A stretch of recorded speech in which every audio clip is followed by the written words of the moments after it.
Hello, welcome to our videos. This is Thanksgiving weekend 2021. As you can see, it's pretty cold here. It's 36 degrees and I'm definitely more bundled up than Alan.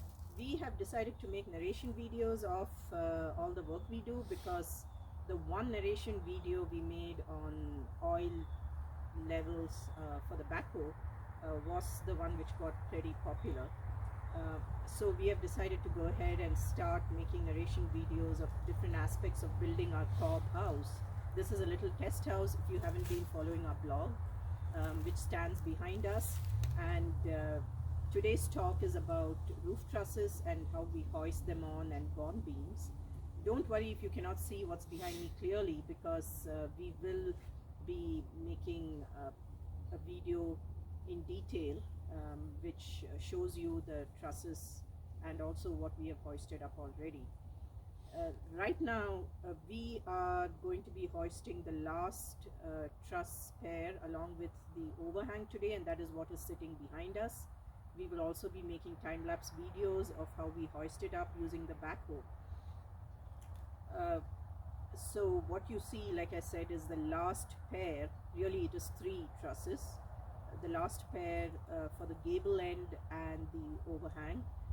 Alan here will tell you a little bit about engineering these trusses. Hi. So what we did was we had to look at the expected snow load of the area here, just so we had enough strength in the roof trusses and also what's supporting the roof trusses to cope with the expected level of snow that we can get in the area. So that dictated the materials and the design and the actual end up structure that we created here. And we'll go into the detail of some of these trusses in a few minutes. But fundamentally what we did was we made the trusses that you can see behind us. As Garisha mentioned, we assembled these into pairs to make it easier for us to put it on top of the roof, and also to be able to maneuver them around when they're on the roof, so we can get them into the position we want and then fix each successive pair together once it's on the roof. And that just made it easier than trying to take up individual trusses. They're obviously very unstable when they're not attached to anything else, and they could fall over, that kind of thing. So we did them as pairs, so they would go up as a single unit.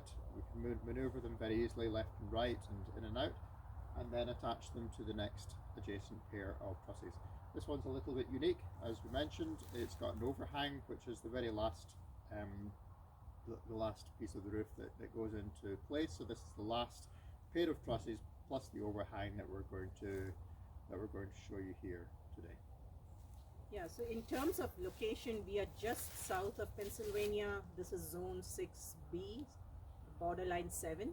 We don't get much snow, but you could get snow which is about 2 feet, 3 feet deep. And this is a little worse than 6B because we have a microclimate where we get a little more wind and snow. So we had to engineer for that. And we have gone ahead and over-engineered everything, including the slopes and the spacing, just to be safe. What else? Is there anything else? I think so. And we made the slopes so that the roof would be not too steep, so it was accessible for us to get on and do the work, and also so that it was more sort of nestled down in this area. We didn't want anything too obtrusive in this space. So it was a mix of two requirements. Also, we do have a backhoe, so you will see other people who have done similar work of raising trusses, and they do it one at a time. If they do not have any mechanized method to raise these things up, because they can get pretty heavy, in which case they raise one truss and figure out a way to support it so it doesn't fall off while the next truss is loaded, and then you put a spacer in between, and that stabilizes the pair. We have the advantage of a backhoe, so we do pairs at a time, except for the 2 ends where we do a pair plus the overhang, which is what you'll see soon. Yeah, we're effectively just using the backhoe as a simple crane, and in a minute we'll just show you the details, and you can see the tying on straps of how we attach it onto the backhoe.